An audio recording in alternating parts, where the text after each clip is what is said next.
पाकिस्तान मुखालिफ सरगर्मियों को अमरीका में आवाज दिलवाने वाले किरदार खुलकर सामने आने लगे हैं।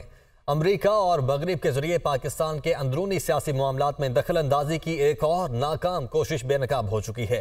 एक सियासी जमात के चंद बैरूनी आलाकार और यूट्यूबर्स खुलकर पाकिस्तान मुखालिफ जहर उगलने लगे हैं। अमरीका में अमरीकी कांग्रेसमैन के सामने एक कॉन्फ्रेंस में पाकिस्तान को IMF के तहत मिलने वाले $300 बिलियन पर एतराज़ात उठा दिए हैं। $3 बिलियन पर एतराज़ात उठाए गए हैं। इस हवाले से ब्रिगेडियर रिटायर्ड हारिस नवाज दिफाई तजियाकार हैं, हमारे साथ मौजूद हैं। सर, आपके वक्त का बहुत शुक्रिया। सर, ये जो हरकतें बाहर हो रही हैं ख़ास तौर पर अमरीका में, आपकी नज़र में ये पाकिस्तान के लिए कितनी नुकसानदेह हैं? देखें, ये एक बहुत ही अफसोसनाक बात है कि आप पाकिस्तानी होकर, चाहे आप ओवरसीज पाकिस्तानी हैं, और मुझे ये पता है कि ओवरसीज पाकिस्तानी पाकिस्तान से बहुत मोहब्बत करते हैं, मोहब्बे वतन भी हैं, लेकिन ये ऐसी बातें करते हुए आपको 10 बार सोचना चाहिए कि आप क्या मुल्क का फ़ायदा पहुंचा रहे हैं या नुकसान पहुंचा रहे हैं। और ख़ास तौर पे एक पॉलिटिकल पार्टी के अगर आप वहाँ पर ओवरसीज में कारकुन हैं तो आपको ये सोचना चाहिए कि पार्टी का मफाद एक साइड पर है, मुल्क का मफाद सबसे पहले है। पाकिस्तान है तो सब कुछ है, इसलिए ऐसे मौके पे ये बात करना कि $3 बिलियन IMF वर्ल्ड बैंक ने, बाइडेन एडमिनिस्ट्रेशन ने क्यों दिए पाकिस्तान को, लेकिन में इसकी अहमियत हर ओवरसीज पाकिस्तानी और पाकिस्तानी को पता है कि पाकिस्तान की इकोनॉमिक क्राइसिस कितने बढ़ चुके थे। पाकिस्तान डिफॉल्ट के दहाने में था। कैन वी अफोर्ड डिफॉल्ट, इससे और एक न्यूक्लियर मुल्क को कितना फर्क पड़ता है। अल्लाह का शुक्र है कि हम इससे निकल गए। ये तो वहाँ पर और पाकिस्तान के एम्बेसडर्स हैं, वहाँ उनको बात करनी चाहिए कि पाकिस्तान को और ज़रूरत है। जो दुनिया अनफेयर है कि पाकिस्तान के अंदर जो जिस तरीके से पाकिस्तान को ग्रिल किया गया है वर्ल्ड बैंक ने, ये नहीं होना चाहिए था। उससे पाकिस्तान के अवाम की कितनी मुश्किलात हुई है, पाकिस्तान के एक एक गरीब तबके को देखकर कितना फर्क है, पाकिस्तान डेवलपमेंट में फ़र्क है। पाकिस्तान के पास इलेक्शन के पैसे नहीं थे। आई थिंक इन चीज़ों को सोचते हुए ओवरसीज पाकिस्तानी को, चाहे वो किसी पार्टी से हो, मुल्क के बारे में एक यकजा होना चाहिए। वो होना चाहिए कि पाकिस्तान फर्स्ट। पाकिस्तान की कोई भी ऐसी बात कभी भी किसी कांग्रेसमैन, अमेरिकन के सामने, यूएसएन के सामने, किसी के सामने नहीं करनी चाहिए। ठीक है हारिस साहब, आप साथ रहिएगा, मैं आपकी जानिब दोबारा भी आऊँगा। ब्रिगेडियर रिटायर्ड वकार खान साहब ने भी हमें ज्वाइन किया है, दिफाई तजियाकार हैं। सर, आपका भी बहुत शुक्रिया। सर, सबसे पहले आपके ओपनिंग रिमार्क्स क्या कहेंगे कि ये जिस तरह से जहर उगला जा रहा है ख़ासतौर पर बाहर अमरीका में बैठकर, क्या ये काबिल कबूल है? जी, I think this is unfortunate. अगर आप कंपेयर करें इंडिया के साथ, और तो उनके भी बड़े डिफरेंसेस रहते हैं, लाइक कांग्रेस है, बीजेपी, इनके ऑल्टरनेट। आपने कभी सुना है कि कोई जैसे इंडियन शहरी जो है यूएस में रहता हो या मीडिया से ताल्लुक हो, किसी बड़े मीडिया हाउस से, वो खराब हो, तो बड़ा क्लियर है, रेड लाइन है कि जहाँ इंडियन इंटरेस्ट आएगा तो वहाँ पे ऐसा नहीं होगा।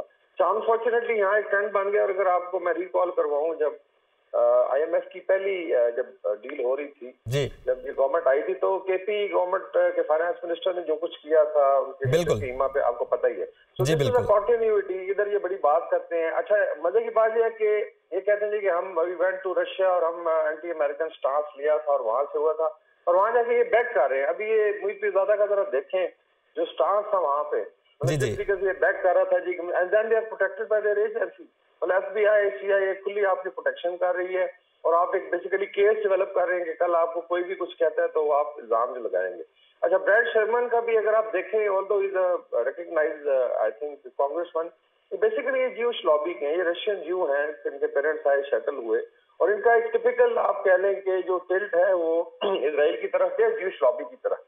अब इसको अगर आप लिंक करें फिर गोल्डस्मिथ के साथ में भी कोई रिलेशनशिप बनता हो, तो ये जब भी एक्टिविटी होती है, और ये आई थिंक जो इंडियन कॉकस था उसके भी मेंबर रहे हैं, और ये बड़े एंटी पाकिस्तान रहे शुरू से, और उसकी अगर लेट्स से कोई भी आप बुलाते हैं, और आजकल बड़ा आसान है, आप $10-12 हज़ार दे दें कांग्रेस मेंबर को, वहाँ पे ये जायज समझा जाता है कि आप कोई भी फंक्शन करा सकते हैं, एक दो स्टेटमेंट ले सकते हैं।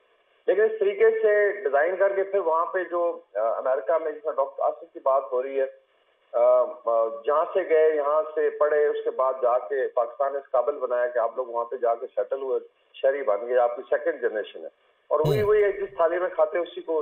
एग्जैक्टली वकार साहब, मैं भी यही कहना चाह रहा था कि इस मुल्क में आप रहे, यहाँ पर आपका इतना बड़ा करियर, बहुत से लोग आपको चाहने वाले भी थे, बहुत से लोग फॉलो करते रहे, आपके प्रोग्राम्स देखते रहे, आपके तज़किये सुनते रहे, और इसके बाद और कहीं ना कहीं आपने दोबारा फिर वापस तो आना ही है, लेकिन वहाँ पर जाकर अब क्यों ऐसा कहने की जरूरत पड़ी या इस तरह की हरकत करने की जरूरत पड़ी? हाँ, और इसमें शायद प्रॉब्लम वेस्ट में ज्यादा समझ आता है कि वो एक्टिविस्ट है, वो जाके करेगा। आई टेल यू, कोई आई थिंक एक तो वहाँ पे भी people look down upon such people अपने मुल्क के खिलाफ करते हैं। अगर अमेरिकन से पूछें जो लीडरशिप है, क्या इनकी कोई इज्जत है इन लोगों की जो अपने मुल्क के खिलाफ करते हैं? I am sure they also, बस ठीक है आप पे अलाकार के तौर पे यूज होंगे, लेकिन ये समझ हैं कि ये बाइडेन एडमिनिस्ट्रेशन को ये प्रेशराइज करके तो ये IMF की डील को, आई थिंक इनकी गलतफहमी है। जस्ट इन्फॉर्म डोमेन में बेसिकली उन्होंने एक वतीरा बना लिया कि पाकिस्तान को, ये पाकिस्तान की स्टेट को, पाकिस्तान की इंस्टीट्यूशंस को आपने बुरा भला कहना है और एक नैरेटिव बिल्डअप करना है। अनफॉर्चुनेटली ये तमाम चेहरे वही हैं, उसी पार्टी के हैं जिन्होंने 9 मई को असॉल्ट किया। यहाँ पे शर्म नहीं आती लीडरशिप को कि मुंह बंद कराए, ये करा नहीं सकते यहाँ से बैठ के, लेकिन ये इस पे चेजा भी लिया जाता है, देखें जी हमारे बंदे ने किया और यहाँ पे ये पाकिस्तान के ठेकेदार बने। तो आई एम श्योर हमारी अवाम भी देख रही है कि किस तरीके से डायस्पोरा के जो I would say dissident elements हैं उनको यूज किया जा रहा है।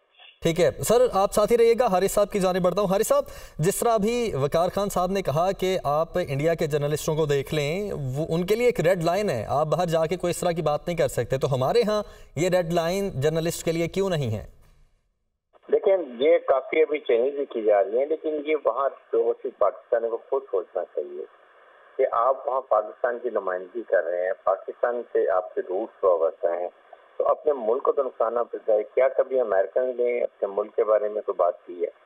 जहाँ पर नेशनल इंटरेस्ट की बात आती है वहाँ पर डेमोक्रेट्स और Republican they're all together. Like Europe में देख लें, इंग्लैंड में देख लें, जहाँ भी जाएंगे वहाँ पर जब नेशनल इंटरेस्ट की बात आती है तो वो कोई अपने मुल्क के बारे में बात नहीं करते, देयर ऑल यूनाइटेड, चाहे वो मुल्क से बाहर हो या मुल्क के अंदर हो। यही बात ओवरसीज पाकिस्तानी को चाहिए। आप इंडिया को देख लें, क्या इंडिया ने कभी अपने मुल्क की बात है कि बात की है? वहाँ सारे देखें कैसे यूनाइटेड होते हैं।